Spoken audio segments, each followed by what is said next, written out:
जय श्री कृष्ण भक्तों, श्रीमद् भागवत महापुराण की भाव यात्रा नवम स्कंद के अष्टम अध्याय तक आ पहुंची है। और इस अध्याय में राजा सगर का चरित्र वर्णन किया गया। जैसा कि हम सब जानते हैं, सुखदेव जी के द्वारा गंगा तट में राजा परीक्षित को श्रीमद् भागवत की कथा सुधा का पान कराया जा रहा है।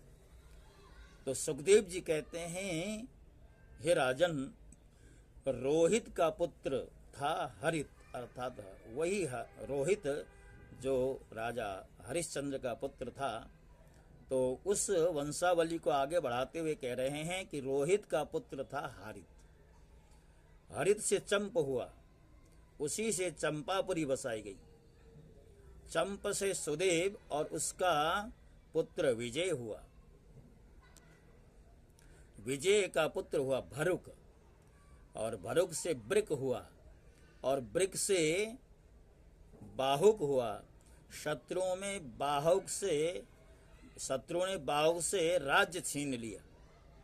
तब वह अपनी पत्नी के साथ वन में चला गया। वन में जाने पर बूढ़ापे के कारण जब बाहुक की मृत्यु हो गई, तब उसकी पत्नी भी उसके साथ सती होने को तत्पर हुई। परंतु महर्षि औरव को यह बात ज्ञात थी कि बाहुक की जो पत्नी है वो गर्भवती है, गर्भ में शिशु पल रहा है। तो औरव ऋषि ने बाहुक की पत्नी को सती होने से रोक दिया। जब उसकी सौतों को यह बात मालूम हुई, तो उन्होंने उसे भोजन के साथ गर अर्थात विष दे दिया। परंतु गर्भ पर उस विष का कोई प्रभाव नहीं हुआ, बल्कि उस विष को लिए ही एक बालक का जन्म हुआ, जो जहर के साथ, गर के साथ उत्पन्न हुआ था। तो उसका नाम भी सगर रखा गया। और सगर जो है बहुत ही यशस्वी राजा हुए। सगर चक्रवर्ती सम्राट थे। जिस बालक का अनिष्ट करने के लिए सौतेली माताओं ने जहर पिला दिया था उस बालक की माता को, आज वह बालक चक्रवर्ती सम्राट हो गया। उन्हीं के पुत्रों ने पृथ्वी खोदकर समुद्र बना दिया।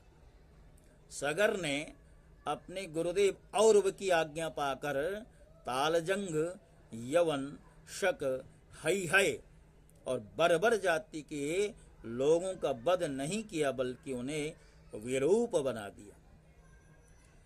उनमें से कुछ के सिर मुड़वा दिए, कुछ के मूछ दाढ़ी रखवा दी, और कुछ को खुले बालों वाला बना दिया, तो कुछ को आधा मुड़वा दिया।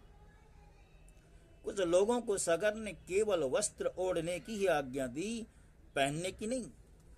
और कुछ को केवल लंगोटी पहनने को ही कहा, ओढ़ने को नहीं। इसके बाद राजा सगर ने औरव ऋषि के उपदेशानुसार अश्वमेध यज्ञ के द्वारा संपूर्ण वेद एवं देवतामय आत्मस्वरूप सर्वशक्तिमान भगवान की आराधना की। उसके यज्ञ में जो घोड़ा छोड़ा गया था, उसे इंद्र ने चुरा लिया। उस समय महारानी सुमति के गर्भ से उत्पन्न सगर के पुत्रों ने अपने पिता के आज्ञानुसार घोड़े के लिए सारी पृथ्वी छान डाली। जब उन्हें कहीं घोड़ा न मिला, तब उन्होंने बड़े घमंड से सब ओर से पृथ्वी को खोद डाला। खोदते खोदते उन्हें पूर्व और उत्तर की कोने पर कपिल मुनि के पास अपना घोड़ा दिखाई दिया। घोड़े को देखकर वे 60,000 राजकुमार शस्त्र उठाकर यह कहते हुए उनकी ओर दौड़ पड़े कि यही हमारे घोड़े को चुराने वाला चोर है।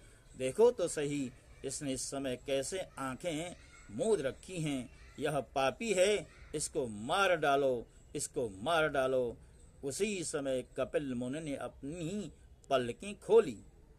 इंद्र ने राजकुमारों की बुद्धि हर ली थी, इसी से उन्होंने कपिल मुनि जैसे महापुरुष का तिरस्कार किया। इस तिरस्कार के फलस्वरूप उनके शरीर में ही आग जल उठी, जिससे क्षण भर में ही वे सब के सब जलकर खाक हो गए।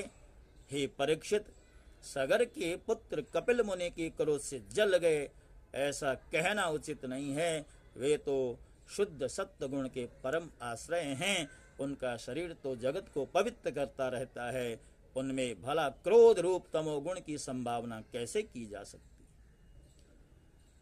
यह संसार सागर एक मृत्युमय पथ है, इसके पार जाना अत्यंत कठिन है। परंतु कपिल मुनि ने इस जगत में सांख्य शास्त्र की एक ऐसे दृढ़ नाव बना दी है, जिससे मुक्ति की इच्छा रखने वाला कोई भी व्यक्ति उस समुद्र के पार जा सकता है। वे केवल परम ज्ञानी ही नहीं, स्वयं परमात्मा है। उनमें भला यह शत्रु और मित्र भाव या शत्रु और मित्र इस प्रकार भेद बुद्धि कैसे हो सकती। सगर की दूसरी पत्नी का नाम था केशिनी। उसके गर्भ से उन्हें असमंजस नाम का पुत्र हुआ। असमंजस के पुत्र का नाम था अंशुमान, और अपने दादा सगर की आज्ञाओं के पालन तथा उन्हीं की सेवा में लगा रहता था। असमंजस पहले जन्म में योगी थे, संग के कारण वे योग से विचलित हो गए थे, परंतु अब भी उन्हें अपने पूर्व जन्म का स्मरण बना हुआ था, इसलिए वे ऐसे काम किया करते थे जिनसे भाई बंधु उन्हें प्रिय न समझे। वे कभी कभी तो अत्यंत निंदित कर्म कर बैठते और अपने को पागल सा दिखलाते, यहाँ तक कि खेलते हुए बच्चों को सरयू में डालते थे। इस प्रकार उन्होंने लोगों को उद्विग्न कर रखा था। अंत में उनकी ऐसे करतूत देखकर पिता ने पुत्र स्नेह को तिलांजलि दी और उन्हें त्याग दिया था।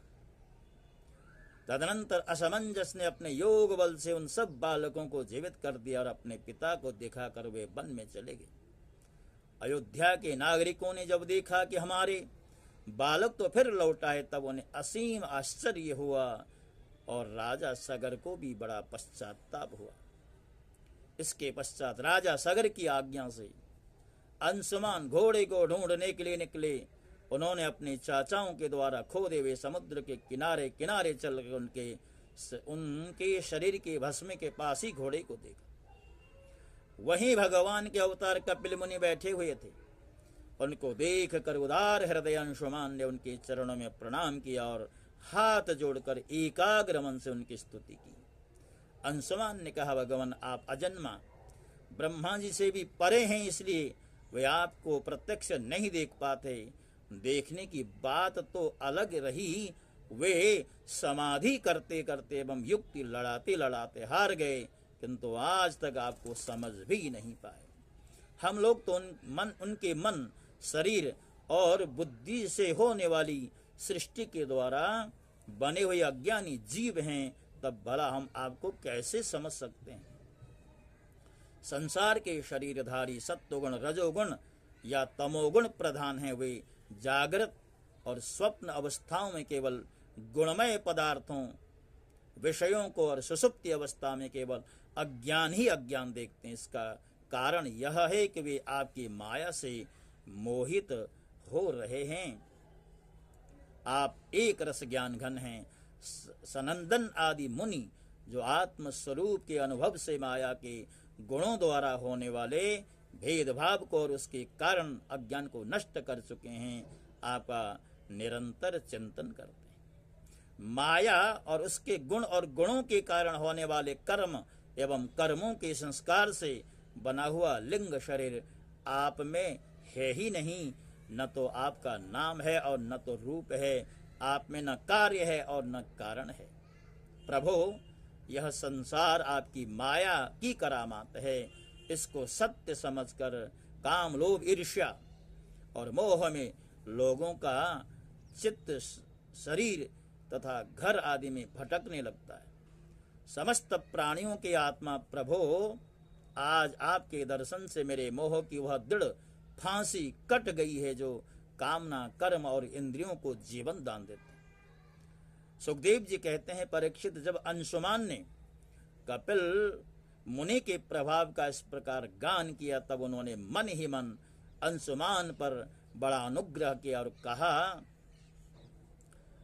बेटा यह घोड़ा तुम्हारे पितामह का यज्ञ पशु है, इसे तुम ले जाओ, तुम्हारे जले हुए चाचाओं का उद्धार केवल गंगा जल से होगा और कोई उपाय नहीं। अंशुमान ने बड़ी नम्रता से उन्हें प्रसन्न करके उनकी परिक्रमा की और वे घोड़े को ले आए और सगर ने उस यज्ञ पशु के द्वारा यज्ञ की शेष क्रिया संपन्न की। तब राजा सगर ने अंशुमान को राज्य का भार सौंप दिया और स्वयं विषयों से निष्प्रिय एवं बंधन मुक्त हो गए। उन्होंने महर्षि औरव के बतलाए हुए मार्ग से परम पद की प्राप्ति की। भक्तों, अगले अध्याय में अंशुमान के द्वारा किस तरह गंगा जी को धरती में उतारने का उद्योग आरंभ होगा, ये चर्चा दी गई है। आज का जो प्रसंग है इतना ही है इस अध्याय के अंदर, क्योंकि जैसा कि हम आपसे बार बार निवेदन करते हैं, प्रतिदिन एक ही अध्याय की श्रृंखला आपके समक्ष प्रस्तुत करनी है। तो हम चाहते हैं कि अगला अध्याय छेड़ने से अगले अध्याय का अतिक्रमण हो जाएगा, इसलिए आज आपके समक्ष इतना ही प्रसंग रखता हुआ और अगला जो अध्याय है 9वां अध्याय है, जिसमें इस बात की चर्चा है कि गंगा जी किस तरह से धरती पर अंशुमान आदियों के सत प्रयास से अवतरित हुई हैं, ये सारी चर्चा अगले अध्याय में। और आगे चल करके इसी वंश में भगवान श्री राम जी का भी प्राकट्य होता है। तो बहुत ही मनोरम और मनोहारी प्रसंग हैं और मैं आपसे यही हार्दिक निवेदन करता रहा हूँ कि हमारे साथ बने रहिए। आद्योपांत श्रीमद् भागवत का जो भाव पुष्प मैं आपके समक्ष प्रस्तुत कर रहा हूँ उसे स्वीकार कीजिए, अपने कान को पवित्र कीजिए, क्योंकि श्रीमद् भागवत तो भगवान का शब्द विग्रह है और इस शब्द विग्रह को कानों से हृदय में उतारिए, हृदय को निर्मल बनाइए और निर्मल हृदय में भगवान का को स्थापित कीजिए। यही हमारा प्रयास है। इन्हीं शब्दों के साथ साथ आपसे विदा होता हूँ। पुनः चैनल को आगे बढ़ाने में जो भूमिका आपकी है उसे भली भांति उसका निर्वहन कीजिएगा। इन्हीं शब्दों के साथ आपसे विदा होता हूँ। जय श्री कृष्ण। ओम नमो भगवते वासुदेवाय।